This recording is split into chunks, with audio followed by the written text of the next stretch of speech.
Bonjour ou bonsoir, selon l'heure à laquelle vous écoutez ce podcast. Je suis Estelle Djengue, pasteur de l'Église de Jésus-Christ, roi des nations. À l'occasion de ce culte du 14 novembre 2021, j'aimerais vraiment nous encourager à garder notre cœur plus que toute autre chose. On ne cessera jamais de le répéter.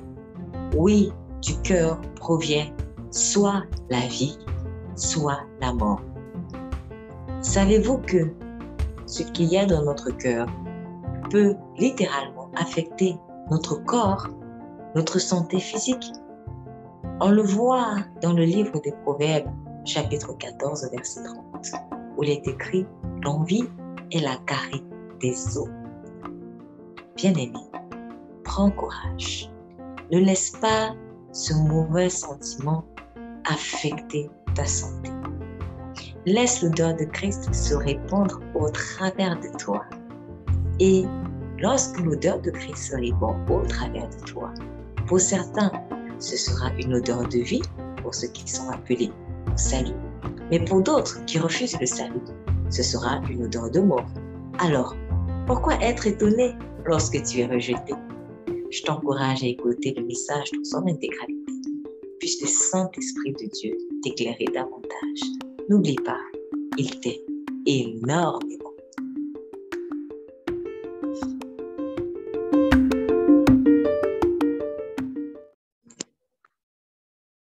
Très bien.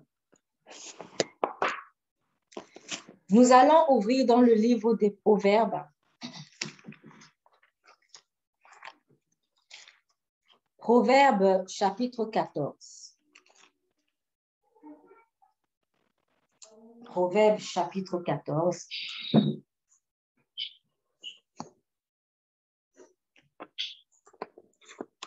Précisément le verset 30.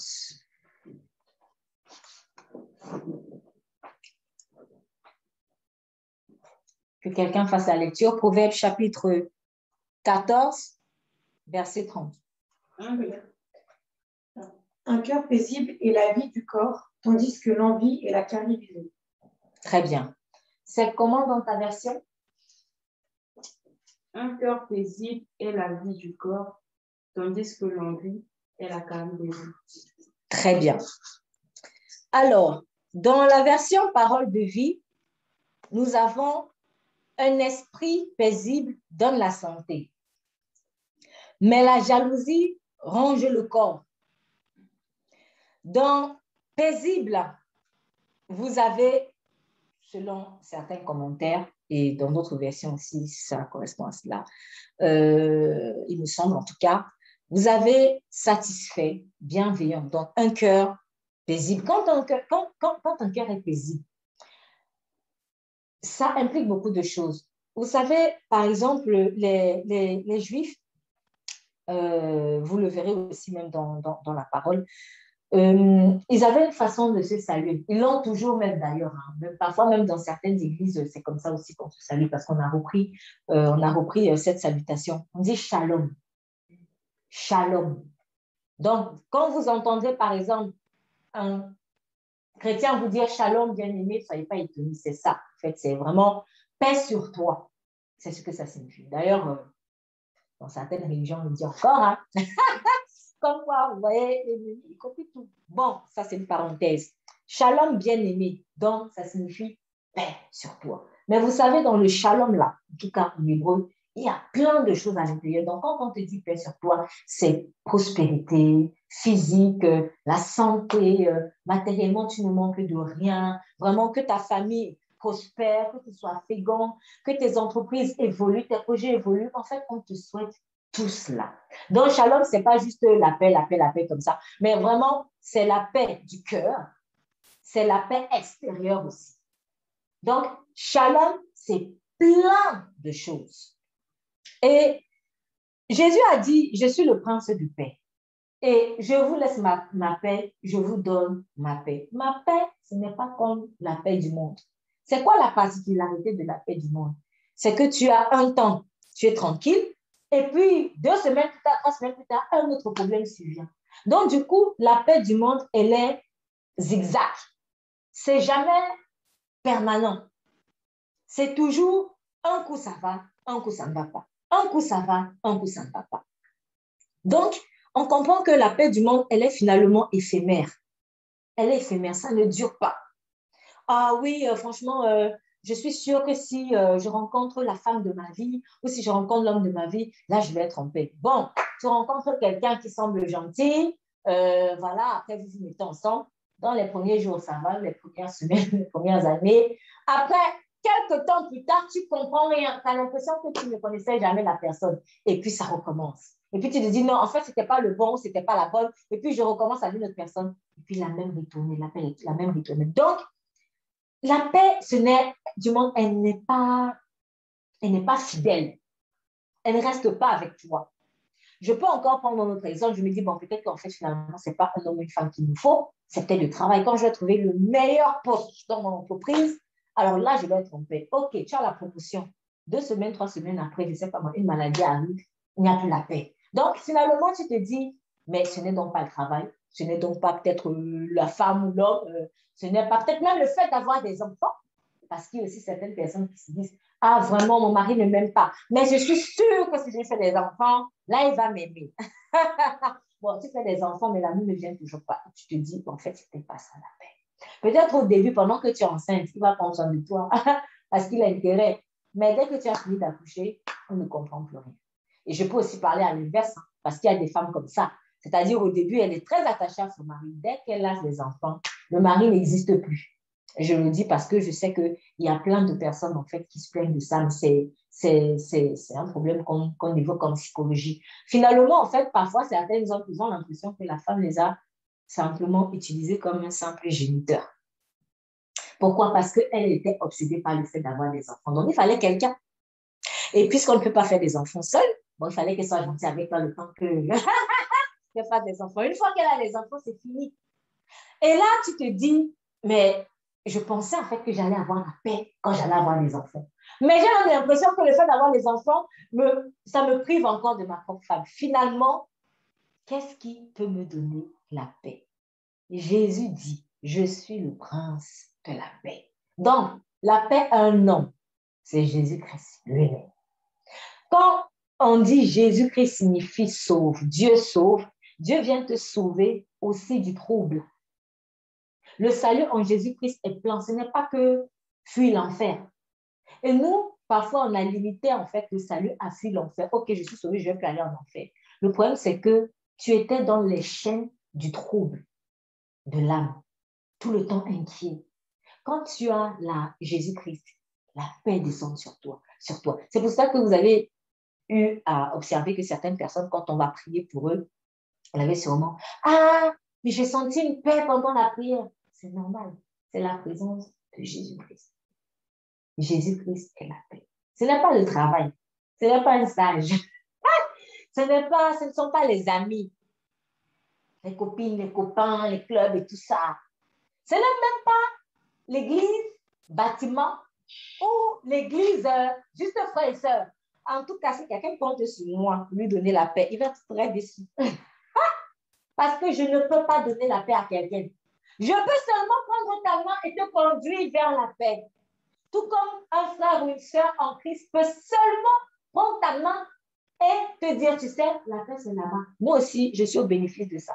Là où tu me vois là, je cherche aussi la paix et je l'ai trouvée en Christ. Donc, ne me vois pas comme la source, en fait, de la paix. Si quelqu'un te voit comme une source de la paix, il faut arrêter ça. Cette personne va devenir comme une censure pour toi. On n'est pas la source des uns et des autres. C'est Jésus-Christ est la source. Même dans le mariage. Et même si c'est l'homme de ta vie, même si c'est l'homme que Dieu t'a donné, si ou la femme que Dieu t'a donné, si à un moment donné, tu commences à voir que tu t'abreuves en cette personne, fais très attention, tu vas être déçu.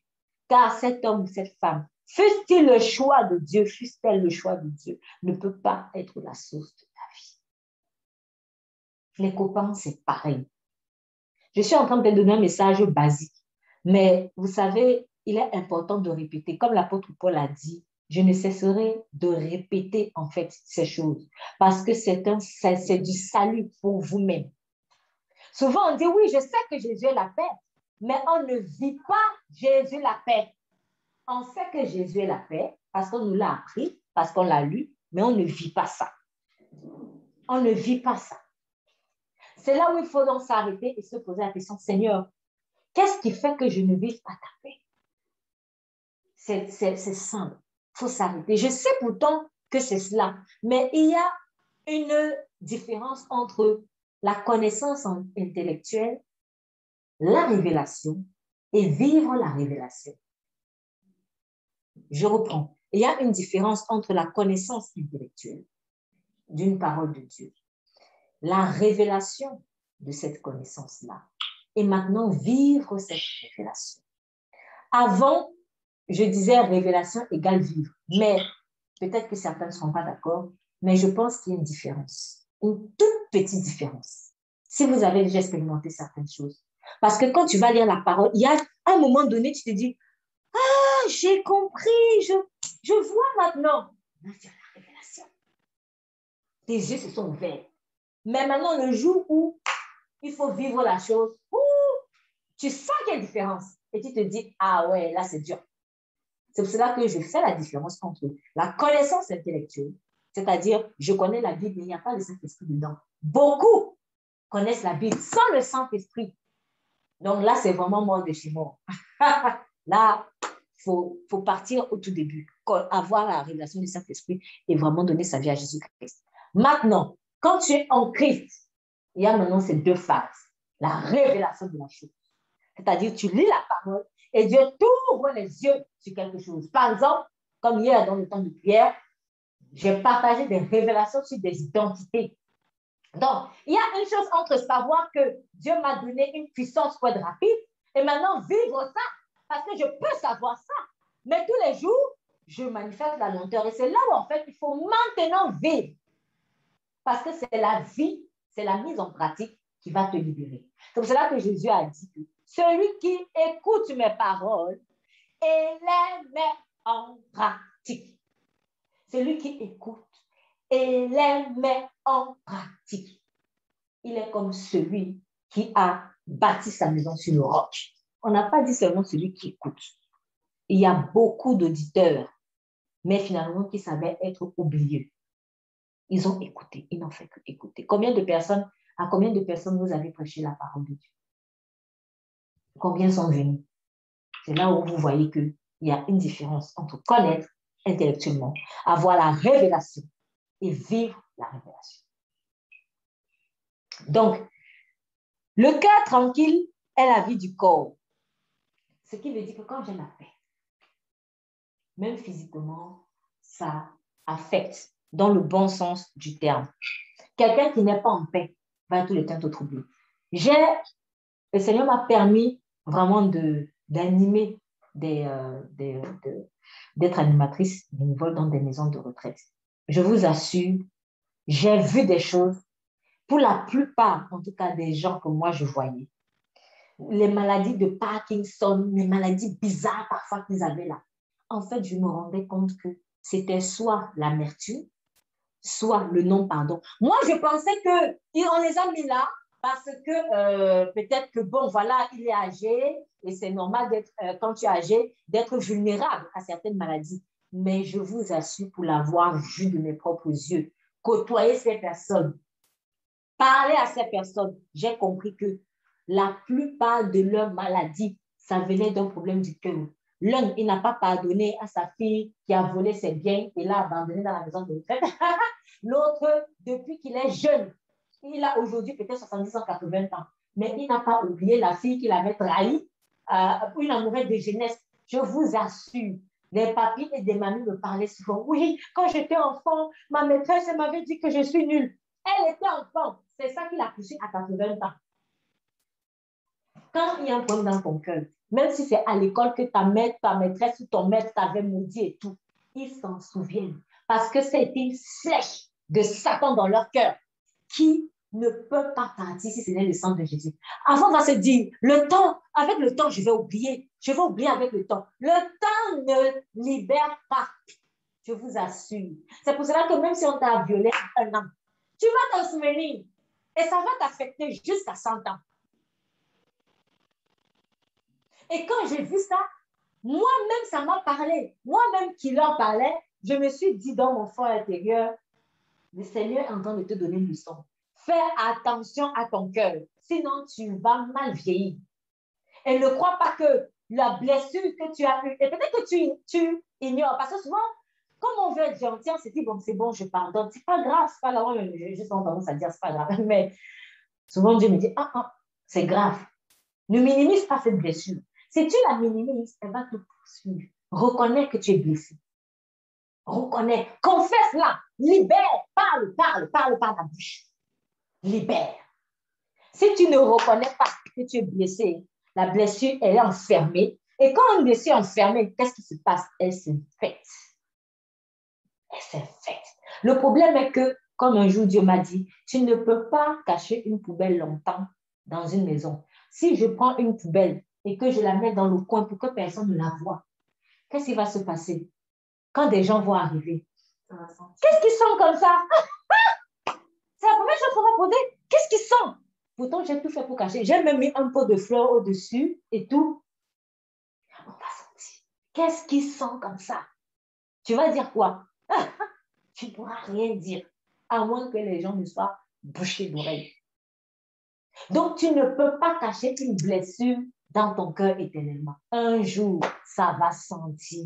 Et c'est comme ça, en fait, que Satan, il détecte ces odeurs. Parce que souvent, on se dit, mais je ne comprends pas comment l'ennemi a pu trouver une porte ouverte alors qu'il n'est pas censé peut-être lire dans nos pensées. Oui, Satan ne lit pas dans nos pensées. Mais Satan devine des choses. Il peut deviner des choses parce qu'il y a des sens, en fait, des choses que tu peux détecter de loin. Comme par exemple l'odeur. L'odeur, ça se sent.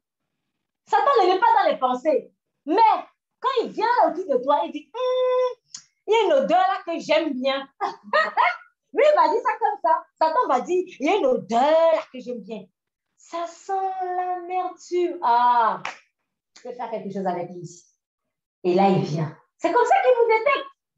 Il n'est pas fort, mais il y a des choses qu'on libère. L'apôtre Paul a dit, on va ouvrir une seconde. Nous allons aller dans le Nouveau Testament.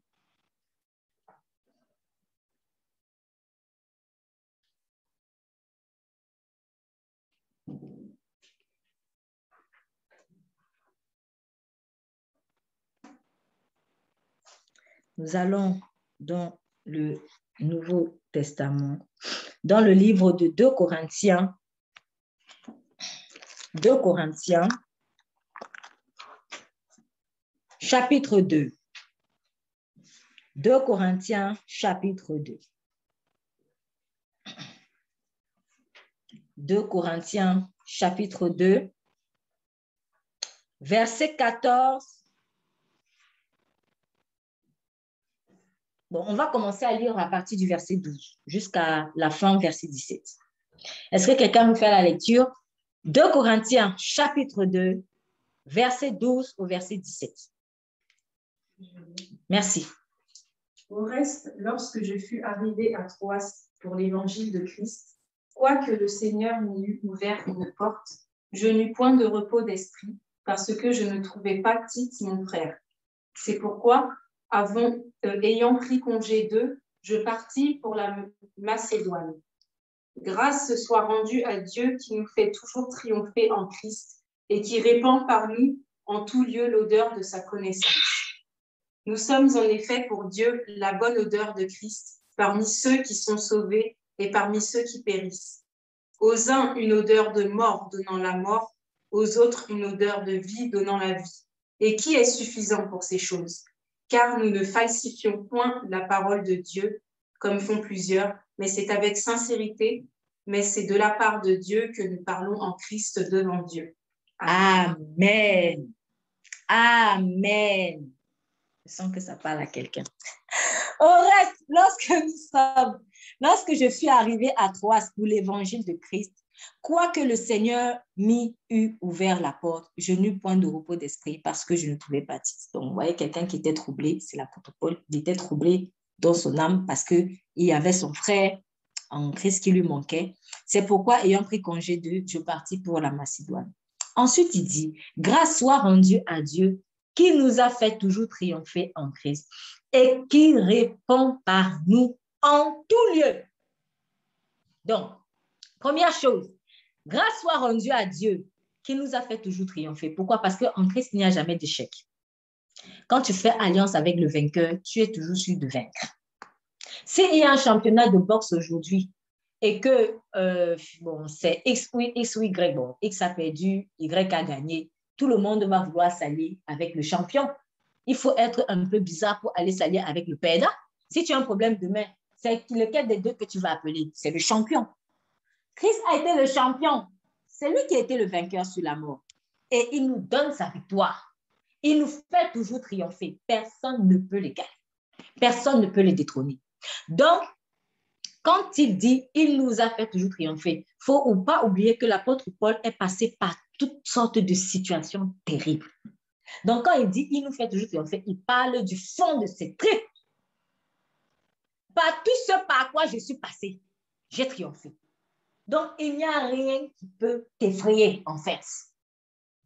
Il n'y a rien. Encore que, comme le Seigneur m'a dit, tu n'as pas encore souffert jusqu'au sang. C'est un verset biblique. Souvent, ça m'est arrivé, oh Seigneur, franchement, c'est dur. Oh Seigneur, là, je fais comment et tout. Parle-moi par ta parole, Seigneur. Et après, quand je fais la Bible, je tombe sur ce passage qui dit, vous n'avez pas encore souffert jusqu'au sang. Et là, je me dis, quoi? Seigneur, moi, je pensais que tu voulais me consoler. Et tu es en train de me dire, mais ma fille, c'est de la gnognotte, là. Ça, c'est de la gnognotte. Tu pleures quoi, là? Tu pleures quoi? Tu n'as pas encore souffert jusqu'au sang. Tu n'as pas encore souffert jusqu'au sang. C'est de la gnognotte. C'est rien. Si tu pleures déjà pour ça, tu vas faire comment? Tu vas pas avancer. Prends courage, lève-toi et suis les larmes, avance. Il n'y a rien. Donc, quand il dit, il nous a fait triompher, l'apôtre Paul, pour avoir été fouetté, pour avoir risqué la mort à mille et une reprises. Là, à leur époque, il n'y avait pas les voitures comme aujourd'hui. Donc, vraiment, tu voyageais parfois à pied, parfois en bateau, avec le risque de mourir en pleine mer, etc., etc. C'était terrible. Mais il a triomphé. Et il dit, par ce triomphe-là, qui répand par nous en tout lieu l'odeur de sa connaissance. Donc, l'apôtre Paul est en train de dire qu'il est comme un parfum de Dieu. Bon, dommage, je n'ai pas un parfum là, ce n'est pas grave.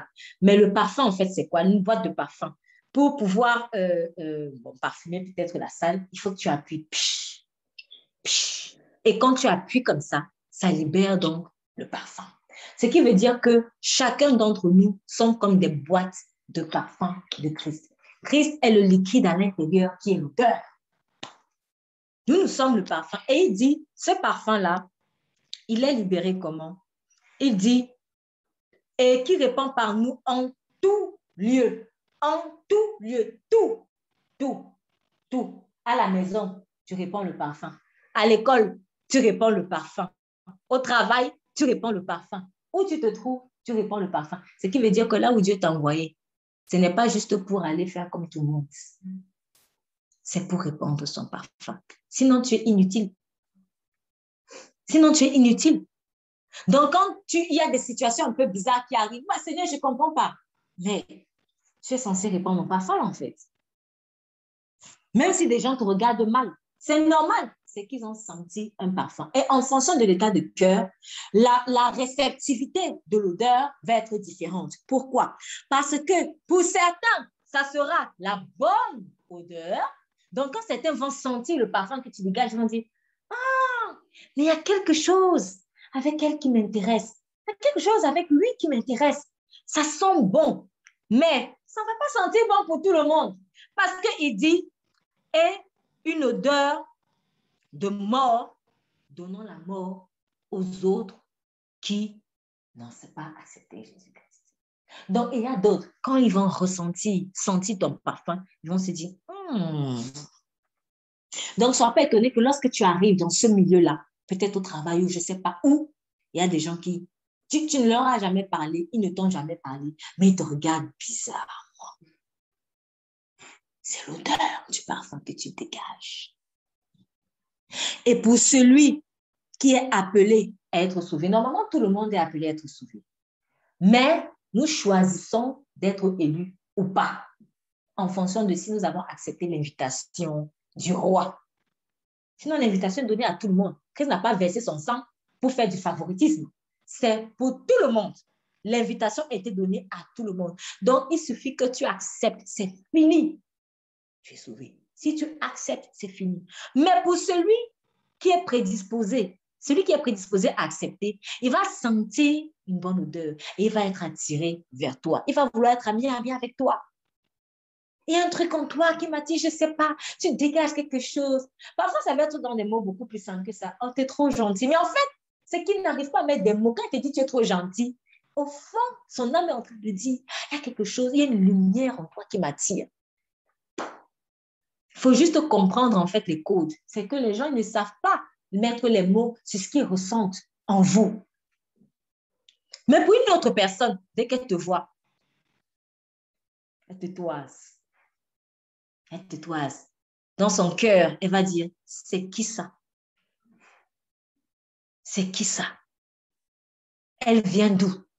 Il sort d'où? Qui l'a même recruté? Qui l'a appelé? Sur la base de quoi même on l'a amené ici?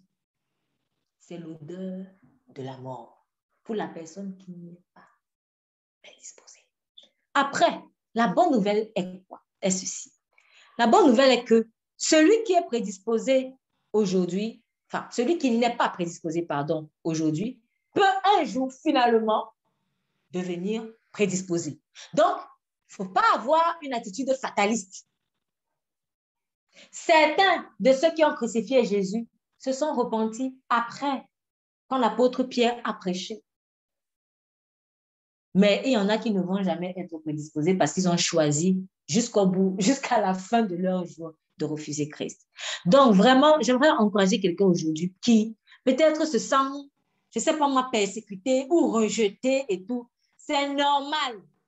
C'est ton odeur. Et si maintenant, toi qui as l'odeur, le bon parfum de Christ en toi, parce que tu as peur d'être rejeté, tu veux maintenant faire comme les autres, ne laisse pas les mouches mortes perturber ou gâter le parfum du parfumeur. Je suis en train de citer un passage biblique. Les mouches mortes infectent le parfum du parfumeur. Ne laisse pas les mouches mortes. Elles sont mortes. Toi, tu aspires à grand. Toi, tu aspires à quelque chose. Peut-être même que quelqu'un n'est même pas encore en Christ, mais il a toujours des pensées positives. Il a toujours des rêves de grandeur. Ah, j'aimerais être ceci demain et tout. Toi qui? Ça, c'est les gens qui ont l'odeur de... C'est-à-dire, ce sont les gens qui sont négatifs. Ce sont des gens qui sont prédisposés à la mort, qui vont te dire, toi qui? Il ne faut pas réfléchir comme ça. Là, je suis en train de parler de ceux qui ne sont même pas encore en Christ. Mais ce qui te fait réfléchir comme ça, c'est Christ qui est en train de t'attirer, en fait. Tout simplement. C'est Christ qui t'attire. Donc, il ne faut pas écouter les voix négatives. Oui, non, tu es avec nous, tu meurs avec nous, etc. Tu es différent d'eux. Tu n'es pas obligé de faire les mêmes choses que ces personnes. Tu n'es pas obligé. Tu es différent. Et Dieu t'appelle à grand. Et souvent, vous savez, quand tu es en train de parler, par exemple, d'un projet aujourd'hui et qu'il paraît aux yeux des gens irréalisable, quand tu t'obstines quand même à suivre cette voie-là qui t'appelle, le jour où tu perds, ces mêmes personnes viendront te dire, tu as fait comment? Donc, il faut que tu fasses. Il faut que tu persévères. Parce que quand tu vas percer, les mêmes gens qui t'avaient découragé, ils vont venir. S'il te plaît, montre-moi ton secret. Tu as fait comment? Ceux qui te disaient avant, tu ne peux pas. Demain, ils viendront te dire, tu as fait comment? Moi aussi, je veux. Donc, en fait, parfois, les gens, ils ont besoin d'une référence. Comme personne n'a jamais révolutionné, ils n'ont jamais vu un exemple, ils se disent, personne ne peut faire. Donc, il faut que tu commences. En tant que lumière, fais. Personne n'a jamais entendu que je peux être missionnaire de Dieu de maison en maison. Mais par contre, c'est un peu bizarre quand même qu'on réfléchisse comme ça. Puisque Jésus lui-même avait envoyé ses disciples 2 par 2 et il a dit, si vous entrez dans une maison qu'on vous accueille, allez-y. Donc, ce n'est pas étrange en fait qu'aujourd'hui, Dieu t'envoie de maison en maison. Ce n'est pas étrange. Quand Jésus les envoyait, est-ce qu'ils avaient un toit fixe? Ils n'avaient pas un toit fixe quand Jésus les envoyait 2 par 2. Jésus lui-même n'avait pas forcément de toit fixe. Il a quitté la maison qu'il avait parce qu'on vous dit Jésus avait une maison au début des évangiles. Mais après, il a commencé à aller de lieu en lieu. Et après, il a dit à l'une des personnes qui voulait le suivre, mais tu veux me suivre partout où je vais? Le renard a sa tanière, mais le Fils de l'homme n'a même pas posé la tête. Donc, je n'ai même pas de maison fixe où tu me trouves là. Est-ce que tu vas payer le prix?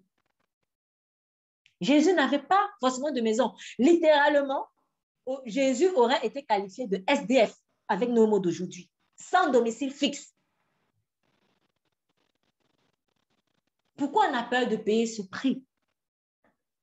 Ce n'est pas étrange. Ce n'est pas étrange. Nous, on veut servir Dieu, mais il est essentiel, c'est que j'ai ma maison quand même là-bas. Il faut que je sois sûre que j'ai une maison. Non. Il faut sortir. Sors. Un ambassadeur de Christ va de lieu en lieu. De lieu en lieu. Commence à servir le Seigneur. Ne dis pas comme certains, quand j'aurai ma maison stable, quand je vais avoir mon mariage, quand je vais avoir mon travail, quand je vais avoir ma stabilité. La stabilité, ce n'est pas le travail, la maison, le mariage, tout ça là. La stabilité est intérieure. Shalom, la paix. C'est pour cela que toi, peut-être qui n'as pas de maison, tu peux être beaucoup plus en paix que celui qui a un château, qui ne dort même pas la nuit. Tous les jours, il fait des cauchemars à cause des pactes bizarres qu'il a fait avec sa femme. Donc, c'est important vraiment de savoir qui on est. Quand je sais que je suis là pour dégager le deuil de Christ, je ne vais pas me lamenter parce que certains m'ont rejeté et tout. C'est normal. Celui qui t'a rejeté, c'est celui qui, pour lui, ça a été une odeur de mort. Tu as été une odeur de mort qui est venue lui annoncer la mort, qui est venue lui dire, écoute, est-ce que tu sais que tu peux mourir du jour au lendemain et que tu n'es pas en vie? Toi, tu crois que tu es en vie, comme Jésus a dit à Babylone. Tu as cru que tu étais riche, mais je vais te déshabiller. Beaucoup croient, ceux qui sont animés par Babylone, et on était tous animés par Babylone avant le Saint-Esprit, avant de recevoir le Saint-Esprit. Ils croient qu'ils sont riches, ils croient qu'ils sont habillés, mais ils sont nus. Donc quand toi, tu arrives, tu es en train de vivre, ils voient que, mais au fait, je suis nu parce que tu es le miroir. Il faut te rejeter. Sauf si il a l'humilité de venir et de dire, moi-même, je sens que vraiment je suis nu. Montre-moi comment on s'habille. Donc, il ne faut pas être perturbé. Garde ta paix. Tu es le parfum de Christ qui est répandu en tout lieu. N'aie pas honte, car les temps sont courts. Si le patron là, à qui tu as honte de témoigner de Christ, meurt aujourd'hui, se retrouve en enfer. Et qu'en enfer là-bas, réalise que j'avais recruté une salariée là. Il ne m'a même jamais parlé de Jésus. Vous vous rendez compte? Est-ce qu'on va lui sortir? En fait, tu sais, patron, j'avais honte. Quoi? Par rapport à la souffrance qu'il subit là-bas. Il aurait préféré que tu lui fasses du mal pour un temps. Mal dans sa chair, mal dans son orgueil. Il ne faut pas avoir honte. Il faut aussi savoir autre chose, qu'on n'est pas au travail seulement pour gagner l'argent. Je dis seulement parce que celui qui ne travaille pas ne mange pas. Donc, il faut travailler. Mais ton but ultime, ce n'est pas de gagner l'argent. C'est de manifester la gloire de Dieu là-bas, afin que les actions. Dans le travail que Dieu te donne, non seulement il te nourrit, oui, mais il est aussi là pour que tu apportes la parole du salut. Il ne faut pas avoir honte. Ensuite, mais l'envie est la carie des eaux. Un cœur tranquille est la vie du corps, mais l'envie est la carie des eaux. L'envie, jalousie, comparaison, moi je ne suis pas comme ça. Moi je ne fais pas ça. Moi je ne suis pas ça. Le roi Salomon compare cela à la carie des eaux. Dans d'autres versions, on vous dit c'est ronge ton corps, ou dans d'autres versions, on te dit ronge les os. Alors, il faut être un peu plus profond par rapport à cela. Vous êtes conscient qu'un os, C'est mou ou c'est dur? L'os, c'est dur. Donc, pour casser un os,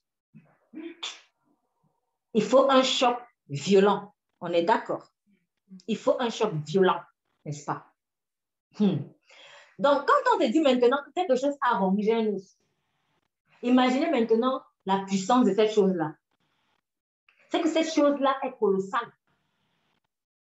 On est toujours d'accord. C'est logique, n'est-ce pas?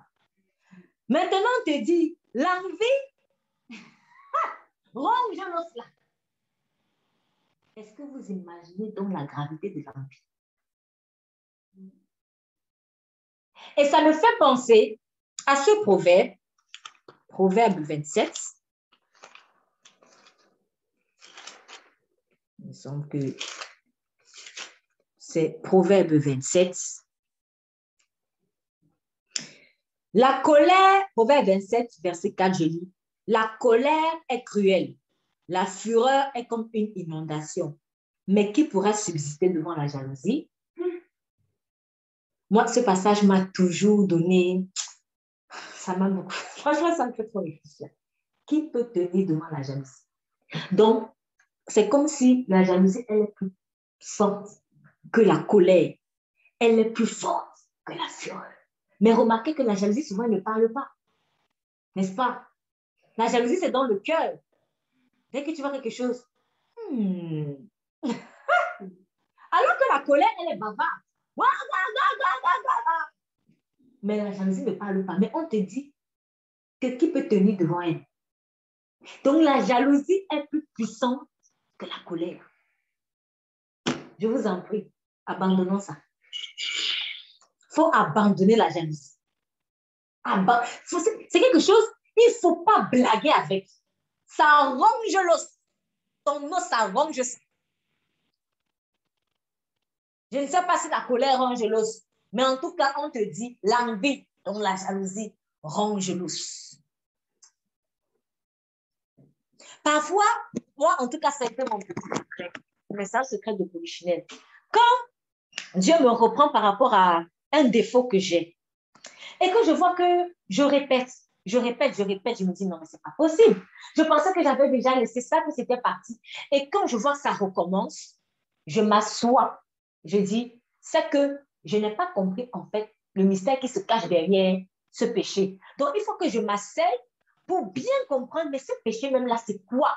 Parce que tant que tu n'es pas dégoûté par quelque chose, tu ne peux pas abandonner cette chose.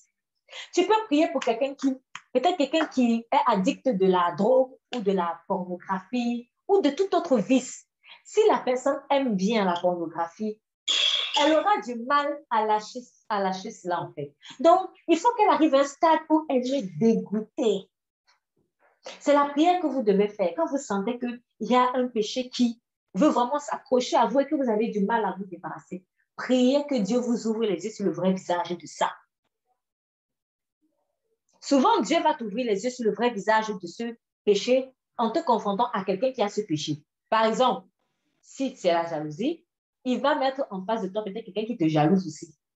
Et tu vois comment c'est moche et tu te dis, ah, donc c'est comme ça que je suis? Oui. Laisse. Ou alors la colère. Il va te montrer quelqu'un qui est très colérique et tu vas voir à quoi ressemble la colère. Parce que comme c'est en toi, peut-être tu as du mal à voir. Mais quand c'est ton vis-à-vis, là tu vois plus. C'est aussi le mystère qu'il y a derrière le mariage. Quand il est écrit, je lui ferai une aide semblable. Dans notre version, c'est je lui ferai un vis-à-vis. En fait, ton mari ou ta femme est ton vis-à-vis. Vous vous ressemblez beaucoup plus que vous le croyez. C'est ça qui m'a rendu humble. Parce que tu ressembles beaucoup plus à ton mari que tu ne le crois. Ou à ta femme que tu ne le crois. Ou à cette personne, en tout cas, que Dieu t'a montré pour épouser. Tu lui ressembles. Ah, moi, je ne peux pas épouser quelqu'un comme ça. Mais en réalité, tu es comme ça. Ton vis-à-vis, là, vous vous ressemblez. Donc, Dieu va toujours utiliser des vis-à-vis de personnes pour que tu vois à quoi ressemble le défaut qu'il y a dans ton cœur et que tu fuis ça. Quand tu vas voir, tu vas dire, ah, c'est trop moche. Là, je fuis. Parfois aussi, Dieu, pour te faire haïr, il va te montrer le mystère. Moi, je viens pas ça. Par la parole, quand il te révèle le mystère qui se cache derrière cela. Par exemple, récemment, on a parlé de la pieuvre. Enfin, c'était surtout hier, en fait. le mystère de la pieuvre, c'est-à-dire ce truc cet esprit de contrôle qui veut t'empêcher de te libérer. Quand tu comprends, par exemple, si tu as tendance à vouloir contrôler les choses, que tu comprends qu'en fait, c'est la pieuvre, que tu es comme une pieuvre, là, tu peux peut-être fuir. Tu vas dire, non, moi, je ne veux pas être comme une pieuvre, Seigneur, je refuse ça. Et tu vas vraiment prier sérieusement contre le contrôle, contre l'esprit de contrôle. Donc, souvent, Dieu va passer, en fait, par la révélation du mystère qui se cache derrière ce défaut. Et moi, l'une des choses qui m'a vraiment aidé à haïr, à fuir la jalousie, c'est ce passage.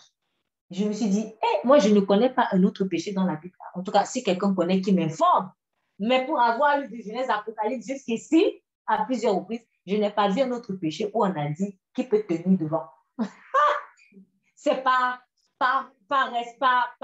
comment dire, c'est juste que par respect pour Dieu, et c'est logique, moi je rajoute, bon, Jésus lui peut tenir devant parce que c'est Jésus.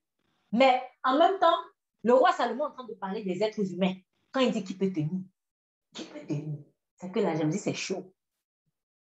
C'est chaud. Ça ronge l'os. Un os, pour le briser, il faut un choc violent. La colère, on n'a pas dit que ça brise l'os. La fureur, on n'a pas dit que ça brise l'os. Mais la jalousie, ça te casse les os. Pourtant, elle est silencieuse. Ce qui veut dire que ce n'est pas parce qu'on est silencieux qu'on est doux. Tu peux être extrêmement méchant dans le silence. Fuyons la jalousie. Fuyons. Pour beaucoup de maladies qu'on a, c'est l'envie. Quand ton cœur est toujours porté à faire comme l'autre, fuis ça. Autre chose, au-delà de la révélation du mystère qui se cache derrière ce péché, peut-être que le Seigneur peut pointer du doigt. Il y a la révélation de ton identité. Quand tu sais qui tu es. Franchement, quand tu sais qui tu es, oh non. Non, non, non, non. Tu ne peux pas convoiter la place d'autrui parce que c'est ça la jalousie. Je vais être comme tel. Quand tu sais qui tu es, est-ce que tu sais qui tu es? Oui, ils ont acheté un chien pour leur appartement. Moi aussi, je vais acheter un chien pour leur appartement. Je donne cet exemple parce que j'ai vécu ça. Ce sont des choses que j'ai vécues. J'ai vu. Un jour, Dieu, avec une autre sœur qui nous a poussé à prier pour un chien. Je n'avais jamais, moi, je ne savais pas qu'on pouvait faire ça. J'avais passé quelques jours chez elle. Et puis, leur sœur, sa sœur, c'était l'appartement de sa sœur avec son copain, là. Et puis, oh mon Dieu. Et puis, il y avait un chien. À un moment donné, on était en train de prier. Le Saint-Esprit me dit, prie pour le chien. Je dis, hein? On prie pour le chien? Bon, viens à l'autre, on va prier pour le chien. Je ne sais pas pourquoi on va prier pour le chien. On a commencé à prier. Et j'ai demandé à Seigneur, qu'est-ce qui se passe avec le chien? Seigneur, montre-moi les pensées. Si le chien pouvait parler, parce que tu entends la voix des animaux. Qu'est-ce qui se passe dans la vie de ce chien? Ouvre mon oreille. Je vous assure, Dieu a exaucé la prière. Demandons au Seigneur de vous ouvrir les sens spirituels. Nous, en tant qu'enfants de Dieu, on est puissants. Hein? On est extrêmement puissants, mais on minimise trop notre puissance en fait.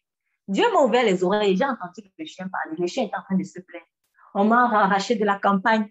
On m'a amené dans un appartement. Je ne suis pas libre. C'était juste pour me comparer à l'autre. En fait, je dis donc ça à la sœur. Je lui dis, pourquoi on a acheté le chien là? On dirait que le Saint-Esprit me dit, on a acheté le chien parce que ta sœur voulait se comparer à un autre de ses amis. Ah oui, en fait, ils sont dans un groupe d'amis là, et comme leur leader, il a aussi un chien, ils avaient dit que oui, on va aussi faire comme lui. Ah, donc le chien n'a pas menti.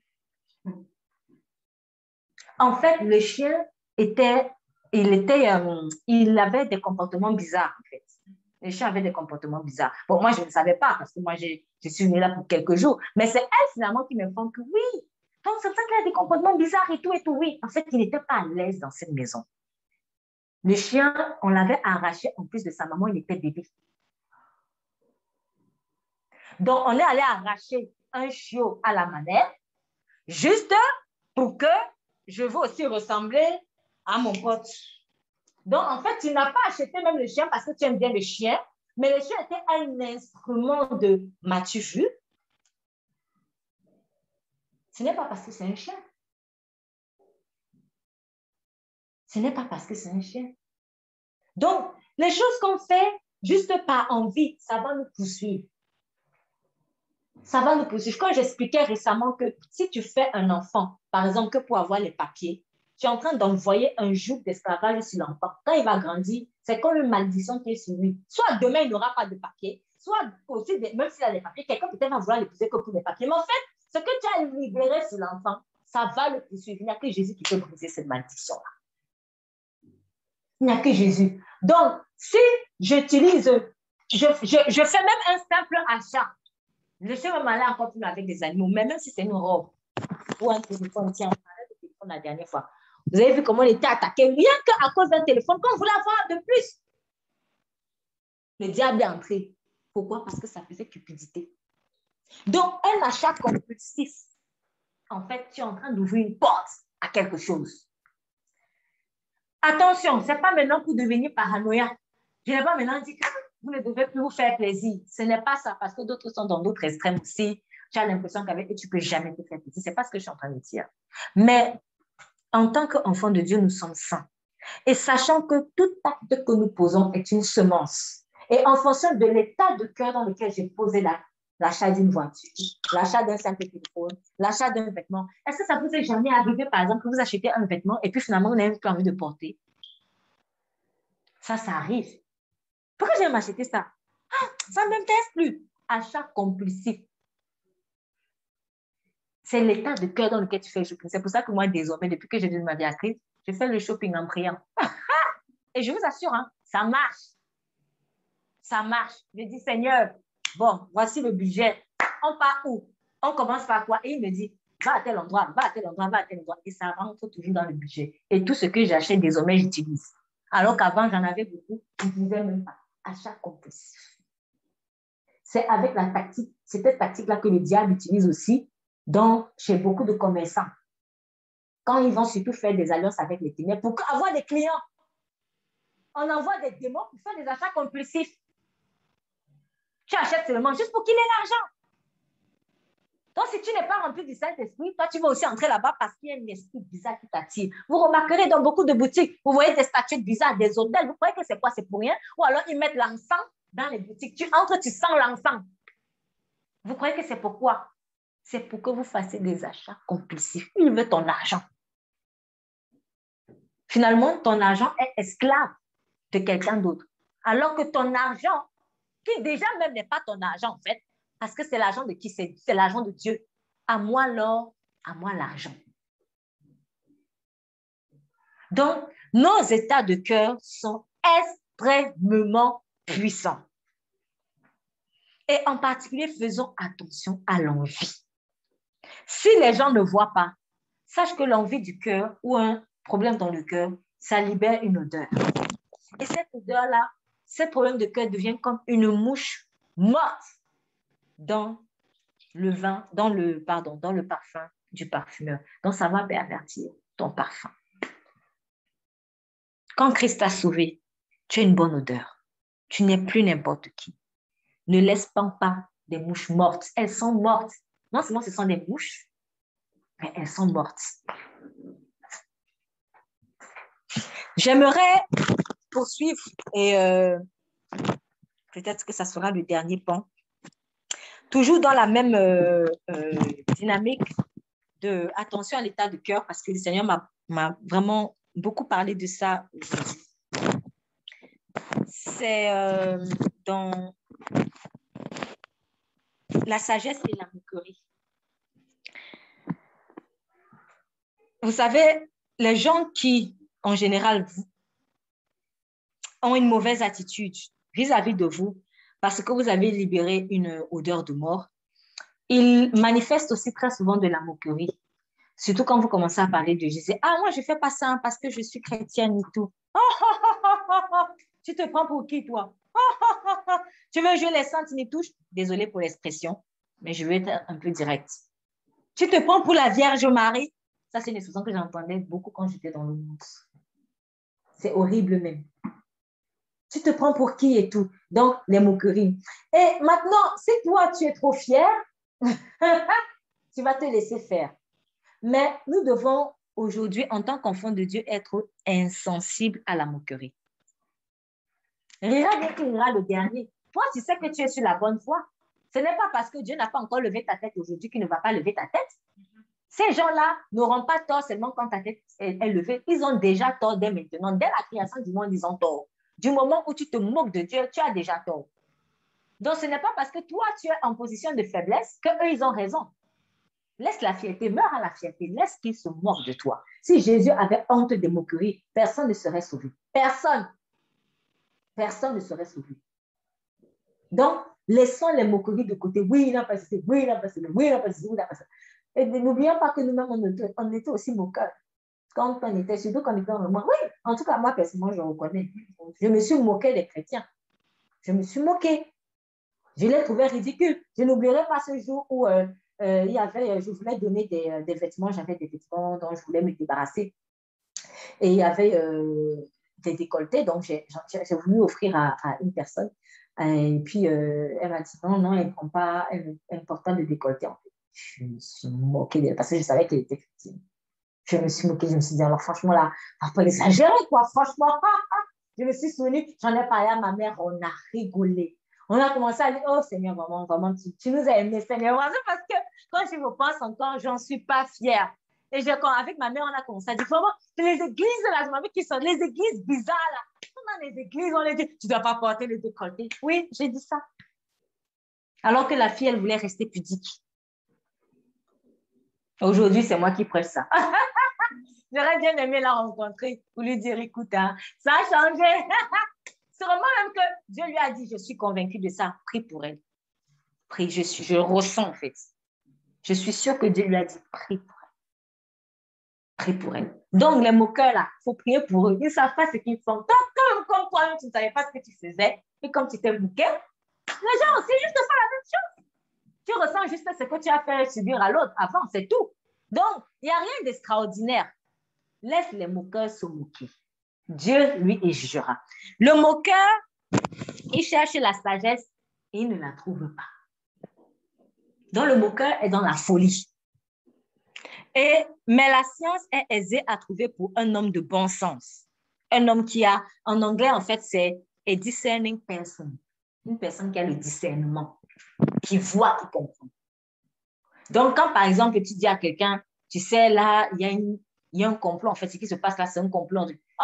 Non, mais franchement, il ne faut pas exagérer. On est dans la fin des temps. Il ne faut pas exagérer. Mais toi, tu as discerné au travers de ce qui se passe et par rapport à ce que tu fais. Là, c'est la saison de ceci. Mais les gens, ils ne comprennent pas. Et comme, en fait, remarquez qu'on se moque quand on ne comprend pas. Donc, la moquerie, elle se fonde sur le raisonnement. On veut comprendre. Mais remarquez aussi que quand vous venez à Dieu, tu ne comprends même toi-même, il ne t'explique pas toujours tout. Il te dit seulement fais. Donc, finalement, le diable utilise la moquerie pour te pousser à comprendre absolument, mais des choses que tu ne peux pas forcément comprendre. Donc, c'est de la folie. C'est le moqueur qui est fou parce qu'il ne comprend pas. Mais toi, qui es dans la lumière, discerne personne. Tu discernes en fait des choses que le monde ne peut pas discerner. Donc, les gens qui se moquent, c'est parce qu'ils ne comprennent pas. C'est tout. Mais ce n'est pas de ta faute s'ils ne comprennent pas. Il leur faut l'intelligence spirituelle, l'intelligence du Saint-Esprit. Donc, ne te laisse plus abattre, fuir, parce que, je ne sais pas, ne te laisse pas abattre parce que des gens t'ont lancé des tomates. Non. La moquerie, c'est du diable. La moquerie, c'est pour te mettre mal à l'aise, pour que tu retournes dans leur camp. Ah, moi, je ne veux pas qu'on se moque de moi. Et même si on se moque de toi, ça fait quoi? Je me le dis souvent à moi-même. OK, si on se moque de moi, ça fait quoi?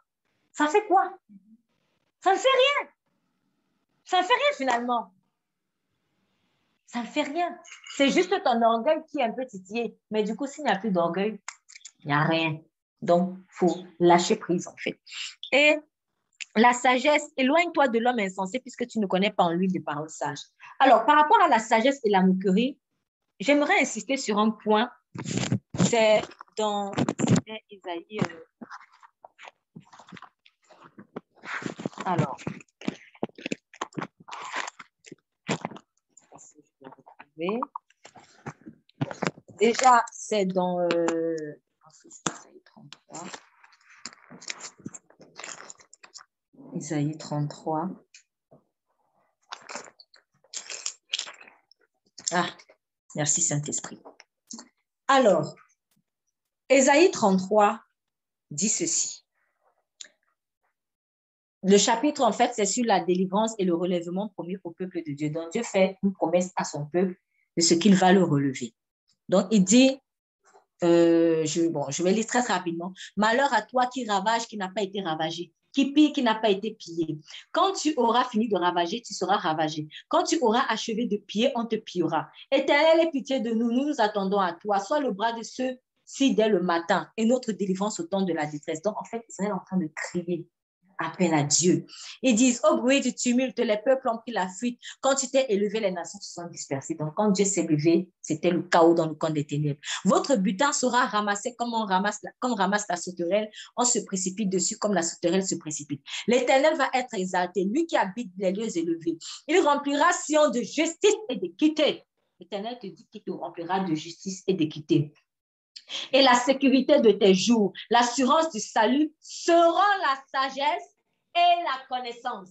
L'assurance du salut seront la sagesse et la connaissance. Celui qui va être sauvé, c'est par la sagesse et la connaissance. N'oubliez pas Osée qui dit, mon peuple périt faute de connaissance. Donc le moqueur qui ne comprend pas, c'est parce qu'il n'a pas la connaissance.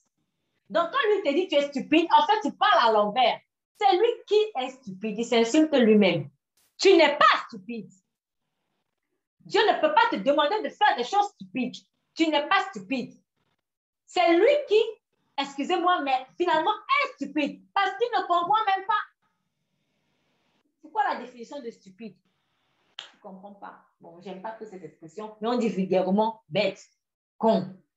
Ben, si je ne comprends pas, c'est que c'est con. Mais alors, qui ne comprend pas? C'est le moqueur ou c'est moi? C'est le moqueur. Donc, finalement, c'est moi. C'est le moqueur qui est stupide. Donc, cesse de croire que c'est toi qui es stupide parce que tu fais des choses aux yeux des hommes fous, des choses folles, pardon. Donc, on sera sauvé par la sagesse et la connaissance. Donc, il faut connaître, en fait, la parole de Dieu. La connaissance. Le vrai intellect, c'est ça. J'aime bien toujours donner mon témoignage de comment Jésus m'a délivré. J'étais en train de mourir alors que j'avais 15 heures de moyenne qui m'attendaient. Et quand j'ai vu la mort, je me suis dit, ah, où sont mes 15 de moyenne? Où sont mes diplômes? Où est mon statut de que papa est ceci, maman est cela? Ça, là, devant la mort, là, ça ne compte pas. Les démons se moquent de toi. Ils se moquent de toi. Donc, l'intelligence, c'est très bien. Pour aller à l'école, il faut faire des études. Mais je vous assure, quand tu marches avec Dieu, l'intelligence divine, comme il est écrit avec Joseph, leur sagesse surpassait celle de Sage. Quand j'ai donné ma vie à Jésus-Christ, même le droit que je fais là, j'ai encore mieux compris. Je me suis dit, Seigneur, si j'avais connu même plus tôt, je crois que ce n'est pas seulement 12 13 de que j'aurais, mais j'aurais cartonné en fait, Seigneur. Oui, j'ai réalisé ça. Dans le domaine où Dieu t'a placé, je t'assure, avec Jésus là, c'est intelligence plus. Même au défi. Ce que les maîtres, les grands maîtres dans ton domaine n'ont jamais vu, toi tu vas voir. Après, on va te combattre hein, parce qu'on va te dire, comme on m'a dit, ah non, tu peux pas, parce que si tu dis ça, ça contredit ce que tes grands penseurs a dit. Donc, moi, au départ, dans la naïveté, je me suis dit, ah, excusez-moi, madame, je regrette ce que j'ai dit. Ah, quelques temps plus tard, et c'est comme ça que j'ai suspendu ma thèse de doctorat, parce qu'en fait, j'étais en train de donner une idée révolutionnaire. Quand le directeur de thèse a vu ça, il a commencé à faire les premiers. Après tout, le Saint-Esprit m'a dit, c'est qu'est-ce que ce que tu as dit renverse tout ce qu'ils ont toujours enseigné, ils savent que c'est vrai. Et moi, j'avais cru que c'est parce que j'étais stupide. Si tu marches avec Jésus, le domaine dans lequel tu t'as mis, tu vas renverser des choses. Tu vas apprendre à ceux qui ont soi-disant appris, à ceux qu'on appelle les sages. Les sages. Les sages avec les symboles de Hudi. C'est un peu bizarre. La sagesse, c'est en Christ et c'est en toi. La sagesse, c'est en Christ et c'est en toi. Ça ne dépend pas de tes diplômes. Et c'est pour ça que le Saint-Esprit m'a dit, Jésus-Christ, quand je commençais justement à pleurer pour ce diplôme et autres, Jésus m'a dit, ma fille, est-ce que je mérite d'être docteur? Vous savez, dans la Bible, on appelle maître, docteur, on les appelait. Je dis, mais oui, Seigneur, on t'appelait même docteur et tout. Et puis il me dit, est-ce qu'on m'a donné le titre de docteur à l'école des pharisiens?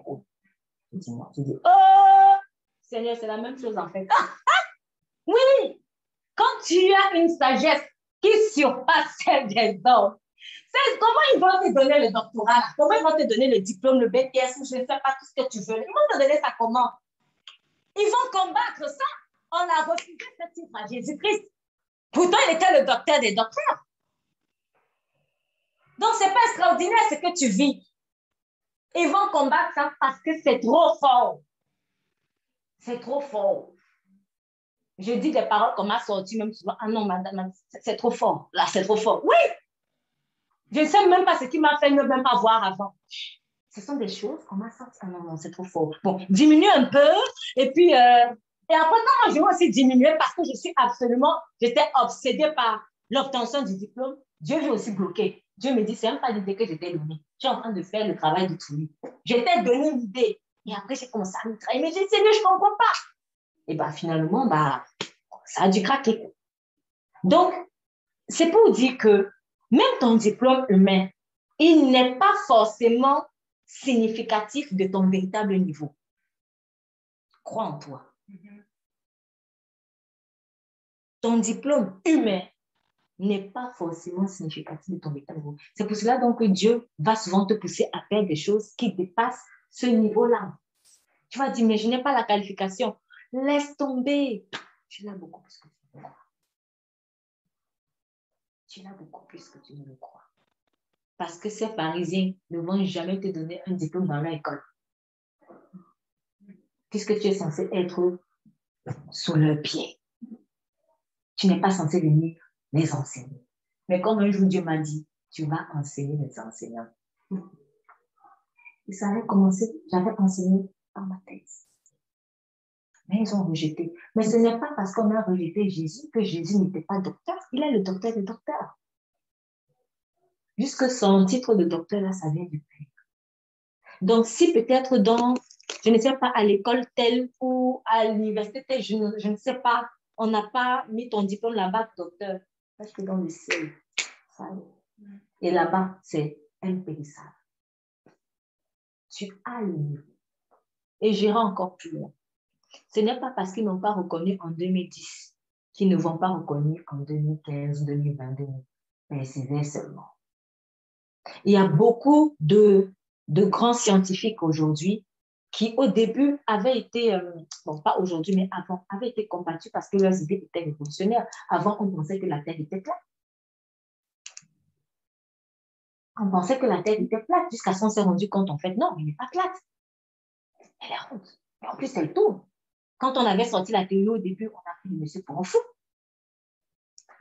Donc, il y a plein d'idées. Si même dans le monde séculier, on pense que quelqu'un qui vient dire la vérité juste parce que les gens ne comprennent pas, on les prend pour des fous, à plus forte raison, toi qui as la lumière de Christ.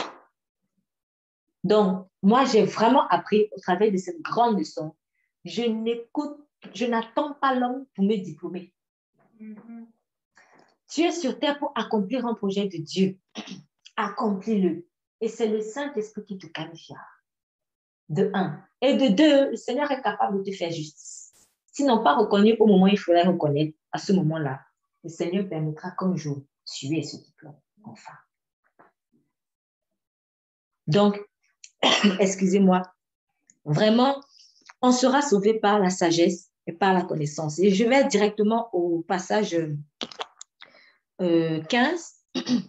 Celui qui marche dans la justice et qui parle avec droiture, parce que après Dieu dit, voilà vraiment les gens donc, que je vais finalement bénir. Donc, je vais juger. Et maintenant, désormais, voilà comment vous devez fonctionner. Celui qui marche dans la justice et qui parle avec droiture, qui rejette le gain acquis par extorsion, qui secoue ses mains pour ne pas prendre de présent, qui bouche ses oreilles pour ne pas entendre des paroles de sang, qui ferme ses yeux pour ne pas voir le mal.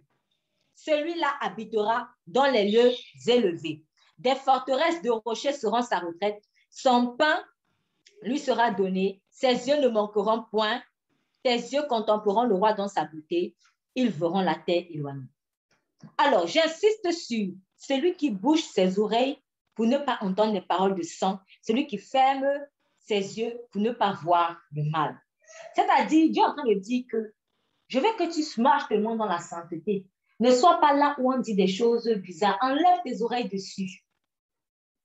Que tes yeux ne voient pas n'importe quoi. Et en lisant ce passage, le Saint-Esprit m'a dit, comme d'habitude, le diable, c'est un parodieur. Il a parodié cela. Bon, comme on est en plein enregistrement, je ne vais pas rester. J'allais vous demander de deviner un peu. Mais en fait, il a parodié cela avec les 3 singes. Du coup, et remarquez que la théorie des 3 singes, je sais que certains vont, peut-être quand ils vont écouter ça, ça va, waouh, mais ce n'est pas grave. Avec les 3 singes, remarquez qu'on appelle cela en fait des singes de la Sarthe, comme par hasard. Mais quel est l'effet des 3 singes? Il fait tout pour ne rien voir. Mais eux, ils te disent que non, c'est pour ne pas voir le mal. C'est la parodie. Parce que regardez l'effet que ça a. Pourquoi maintenant on utilise beaucoup cela dans les jeux vidéo obscènes, des trucs bizarres? Si c'est vraiment la sagesse, qu'est-ce que des singes de sagesse viennent faire dans des films d'obscènes, des trucs de violence, en tout cas qui ne glorifient pas la sainteté de Dieu? C'est la parodie. Le diable n'est qu'un imitateur. Il ne peut rien créer. C'est à l'homme que Dieu a donné la capacité de créer, en fait. C'est-à-dire que l'homme qui peut créer, le diable ne peut pas créer. C'est pour ça qu'il utilise l'homme. Dieu n'a pas donné aux anges le pouvoir créateur, puisqu'il n'y a que l'homme qui était fait à l'image et à la ressemblance de Dieu. Oh, Dieu est créateur. Donc l'homme aussi est créateur à son niveau. Les anges ne sont pas créateurs. Ils ne sont que exécuteurs de la parole de Dieu. Donc, Satan, il utilise donc les dons des hommes, l'intelligence des hommes. Quand il te dit « travaille pour moi », c'est parce qu'il sait que la bombe atomique, là, lui, ne peut pas créer ça. Donc, il faut qu'il utilise ton intelligence, qu'il a perverti, et maintenant, tu crées la bombe atomique. Donc, pour organiser son royaume, il fallait qu'il utilise tous les principes, en tout cas, tout principe possible de Dieu. Et entre autres, la sagesse. Ah, pour être sage, je ne vais pas voir le mal, mais sauf que le mal du diable, ce n'est pas le mal de Dieu. Donc, quand il faut voir la gloire de Dieu, la lumière, il ferme les yeux. Il fait comme s'il ne voit pas. Il voit bien, c'est évident. C'est évident qu'il est dans le faux. Mais non, sagesse. Je ferme les yeux. Il a pris ça, sagesse. Il a pris ça où? Il a pris ça ici. Quand Dieu a dit, celui qui ferme ses yeux pour ne pas voir le mal, le diable, lui, a pris le principe, il dit, celui qui ferme ses yeux pour ne pas voir le bien. Mais lui, il a appelé ça mal. Il voit encore le principe, qui bouge ses oreilles pour ne pas entendre les paroles de sang. Le diable prend aussi le singe et il met les mains sur les oreilles pour ne pas entendre la parole. C'est pour cela que tu vas leur parler, ils n'entendent pas. Il fait comme s'il ne comprend pas. Il singe. Et remarquez que le singe, c'est un peu trop les moqueries. Hein? C'est ça. D'ailleurs, je me suis demandé, mais pourquoi c'est les singes qui sont allés voir? Parce que si c'est vraiment, s'il veut même vraiment pas, c'est parce que le diable ne peut pas marcher dans la sainteté de Dieu. Donc, s'il dit juste, oui, pour faire les oreilles, faire les oreilles, bon, il va pas, c'est pas ça. Il faut qu'il perfectionne jusqu'au bout et qu'il place ce principe de sagesse-là sur des animaux. Comment on va poser des principes de sagesse sur des animaux alors que c'est l'homme qui est censé dominer l'animal? C'est pas possible. Donc, ce sont les animaux maintenant qui vont venir en... Non. L'animal n'est pas là pour enseigner, bon, même si parfois on pratique, il nous enseigne, mais en fait, c'est l'homme qui doit dominer l'animal. Et nous, maintenant, on les adore parce que ces singes-là, dans certaines cultures, sont devenus des dieux. Les 3 singes, ils sont devenus des dieux qu'on adore. Regardez, jusqu'où le diable nous a. Donc, quand tu es quelqu'un à qui Dieu te parle et que tu bouges tes oreilles, tu es sous cet esprit de folie-là. C'est un démon, en fait. Enfin, je ne sais pas si c'est un seul, si c'est trois, mais en tout cas, ils sont toujours trois. C'est un démon. Un démon dont la spécificité est que ne faut pas que tu entendes. Il ne faut pas que tu entendes ce que Dieu dit. Il ne faut pas que tu vois. Ou alors, quand tu as vu ou que tu as entendu, tais-toi. Ne dis rien. Oh, il est écrit, ouvre ta bouche pour l'opprimer. Ouvre ta bouche pour ceux qui n'ont pas de bouche. Donc, un enfant de Dieu ne peut pas voir le mal et se faire comme si de rien n'était. Tu ne peux pas. Donc, vraiment, la fausse sagesse qui consiste à refuser de voir Dieu, à refuser d'entendre Dieu ou à se taire quand on voit des choses pour lesquelles il faut parler, qu'il faut dénoncer, ça ne vient pas du Saint-Esprit. Ça ne vient pas du Saint-Esprit. D'ailleurs, même de ce que j'ai découvert, à la base, en fait, cette théorie des trois-là, c'était apparemment un philosophe qui avait sorti ça, en fait, qui avait repris des principes, finalement. Et c'est arrivé au Japon que ça a un peu viré avec les singes. On a rajouté les singes, en fait. Bon, je ne sais pas pourquoi ils ont fait ça. Mais moi, je constate seulement que les gens qui singent en refusant d'écouter, en refusant de voir, en refusant de parler, vous êtes dans la folie et vous êtes dans la mort. Je peux aussi singer avec moi-même. Je suis consciente que j'ai un problème dans mon cœur et je fais comme si je ne vois pas. Il faut chasser cet esprit au nom de Jésus-Christ. Il faut chasser cet esprit au nom de Jésus-Christ. Je termine avec le verset, c'est le tout dernier verset dans Apocalypse, qui m'a justement ramené à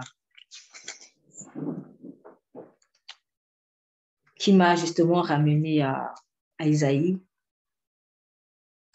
Apocalypse 13.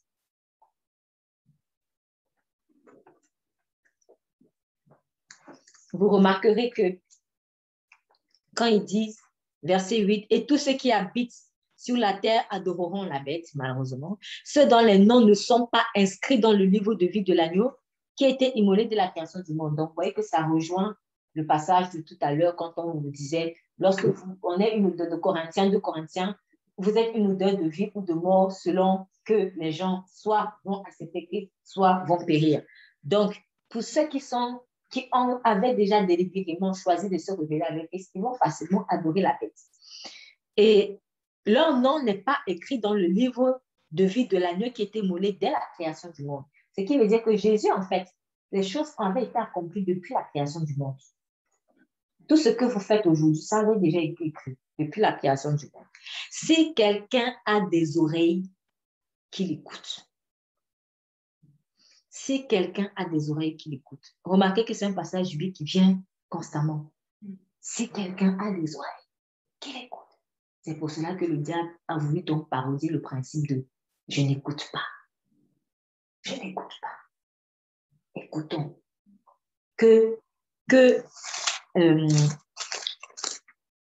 Il y a dans Apocalypse à propos des églises, il dit que celui qui a des oreilles écoute ce que l'Esprit dit aux églises. Que celui qui a des oreilles écoute. Écoutons. Quand je lis la parole de Dieu et qu'il y a un passage qui me pince un peu, il ne faut pas que je fasse comme si je n'ai rien vu. Non, ne fais pas comme si tu n'as rien vu. Ne singe pas. Laisse la parole de Dieu pénétrer dans ton cœur. Ou que quand peut-être quelqu'un est en train de prêcher, de parler, un homme de Dieu, une femme de Dieu en train de parler, tu sens que ça te concerne. Mais tu tournes la tête. Ou alors tu fais la sérieuse, ou le sérieux, mais parce que ce sont des choses que j'ai souvent vues. Tu joues le sérieux là, pour montrer que ça ne me concerne pas. Ça te concerne. Écoute et accepte. Laisse ton cœur être libéré. Ne singe pas en refusant de voir, en refusant d'entendre, ou parfois en étant muet. Non. Quand il faut parler, parle. Quand il faut aussi se taire, il faut se taire. Comme il est écrit, que celui qui a des pensées mauvaises, qui mette la main sur la bouche. Donc, c'est vraiment selon comment le Saint-Esprit va te conduire. Mais soyons sages, ne laissons pas les moqueurs nous dicter notre conduite. Quand quelqu'un veut me dicter sa conduite, je lui pose juste une question. Je lui dis, je suis prêt à te suivre. OK, va mourir à la croix pour moi et après on verra. Si cette personne est capable de mourir à la croix pour toi, suis-la. Je l'avais dit à mon père, j'aime bien souvent reprendre cela, pour montrer la différence entre honorer son père et sa mère et adorer son père et sa mère. Dieu n'a pas dit adore ton père et ta mère. Il a dit honore. Quand mon père voulait me ramener dans le monde, je lui ai simplement dit, papa, je veux te suivre. Mais je te demande une seule chose. Si tu me la donnes, je te suis aveuglément. Quoi? Donne-moi la vie éternelle. Donne-moi la vie éternelle. Je meurs, je vais où maintenant? Je ne sais pas où je pars. Si tu me garantis, tu me donnes la vie éternelle maintenant, je suis sans discuter. Mais je ne peux pas, je ne peux pas. Alors, comment il m'a répondu? Je lui ai dit, bon, Jésus, lui, il peut. On fait comment? Jésus, lui, peut. C'est donc Jésus que je vais suivre. C'est tout. Donc, parfois, vous n'avez pas besoin de répondre méchamment aux gens. On peut être courtois dans la fermeté. Voilà. Tu me donnes la vie éternelle. Je te suis. Et je suis très sérieuse. Tu me donnes la vie éternelle maintenant. Je te suis. Tu ne me donnes pas. Jésus ne me donne. On fait comment? Jugez vous-même, comme les apôtres ont dit. Jugez vous-même. S'il vaut mieux vous écouter vous plutôt qu'écouter Dieu. Donc, juge toi-même. On fait comment? Voilà. Donc, c'est ça. Père, au nom puissant de Jésus, je te remercie pour ta parole. Je prie vraiment que nous ayons la sagesse, Père, pour écouter ta voix. Voir ta gloire, Seigneur, lorsque tu nous la montres. Parler quand il faut parler, se taire seulement quand il faut se taire. Père, je refuse tout esprit de singerie, Père. Tout ce qui vient falsifier la sagesse de Jésus-Christ. Je prie, Seigneur, afin que nous n'ayons plus honte de libérer ton parfum de vie, Seigneur, sachant que pour certains, ça va être un parfum de mort. Père, c'est avec toi que nous nous sommes engagés. Que cette parole puisse vraiment toucher quelqu'un, libérer quelqu'un et aider, Seigneur, cette personne à s'engager définitivement avec toi et véritablement à te considérer comme le Seigneur de sa vie, le chauffeur de sa vie, celui qui programme sa vie. À toi toute la gloire. Au nom de Christ Jésus, nous prions. Amen. Amen.